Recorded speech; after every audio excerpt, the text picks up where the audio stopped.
حضرت مفتی صاحب یہ فرمائیے گا کہ دیانتداری کے حوالے سے اگر ہم بات کریں تو قرآن اس کے معنی مفاہیم بھی کچھ بیان فرما دیجیے گا، پھر قرآن و حدیث کی روشنی میں کیا تعلیمات ہے اس کے حوالے سے کچھ فرمائیں۔ بسم اللہ الرحمن الرحیم، اللہم صلی علی سیدنا و مولانا محمد وعلی آلہ و اصحابہ وبارک وسلم۔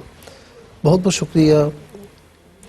بات یہ ہے کہ کسی بھی کام کو مکمل یعنی کمپلیٹلی رسپانسبلٹی کے ساتھ اور اس طریقے سے کرنا کہ اس میں کسی قسم کی لاپرواہی نہ ہو، کوئی کوتاہی نہ ہو، چاہے وہ کوئی بھی کام ہو، اسے کہتے ہیں دیانتداری۔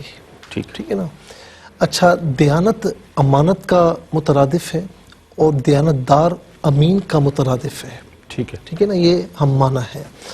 اب یہاں پر آپ دیکھیں کہ اس کا جو اپوزٹ ہے وہ ہے خیانت کرنا۔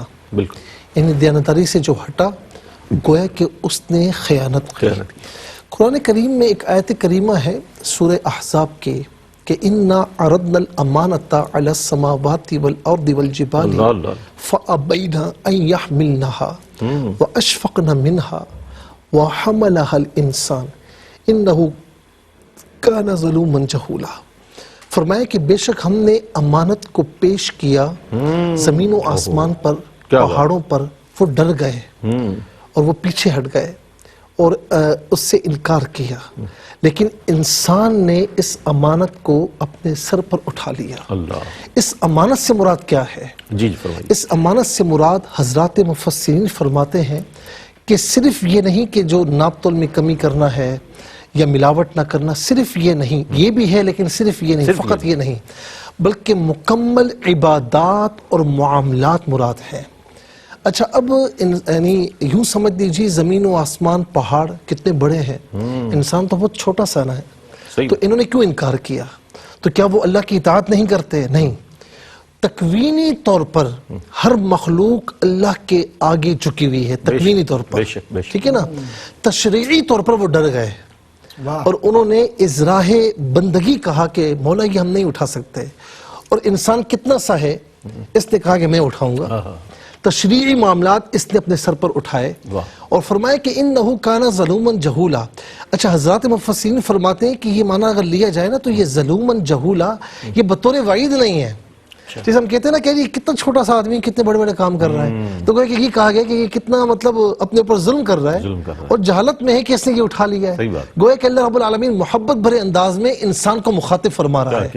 اور یہاں پر آپ دیکھیں کہ یعنی زندگی کے ہر معاملے میں، ہر معاملے کو ریسپونسبلٹی کے ساتھ، توجہ کے ساتھ، کنسنٹریشن کے ساتھ کرنا، یہ دیانتداری ہے۔ اب یہاں عرض کروں گا کہ چاہے وہ لین دین کے معاملات ہوں، چاہے سوسائٹی کے سے جو ریلیٹ کرتے ہیں، ڈیلنگز وغیرہ ہیں، سماجی طور پر ہیں، معاشی طور پر ہیں، معاشرتی طور پر ہیں، یہ تمام معاملات کا احاطہ کرتا ہے، اور اس کو مکمل ذمہ داری کے ساتھ جس نے ادا کیا تو گویا کہ اس نے امانت داری کی ہے، دیانتداری کی ہے، اور ان میں سے ایک چیز میں بھی کمی ہے، ریسپونسبلٹی میں کمی ہے، یا ہونسٹی میں کمی ہے، یا کنسنٹریشن میں کمی ہے، تو گویا کہ آپ نے یہاں پر دیانت نہیں کی، امانت داری نہیں کی، اور آپ یہاں پر خیانت کے مرتکب ہوئے۔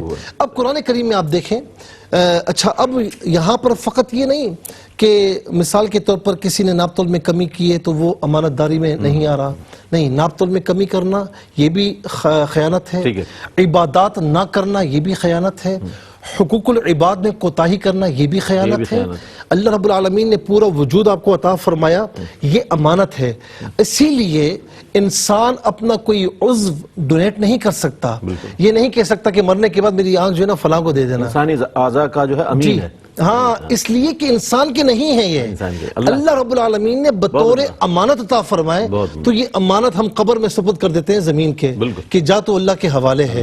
تو یہ انسانی اعضاء جو ہیں اس کو صحیح مصرف میں یوٹیلائز کرنا یہ امانت داری ہے، اس کے اپوزٹ کرنا یہ خیانت ہے۔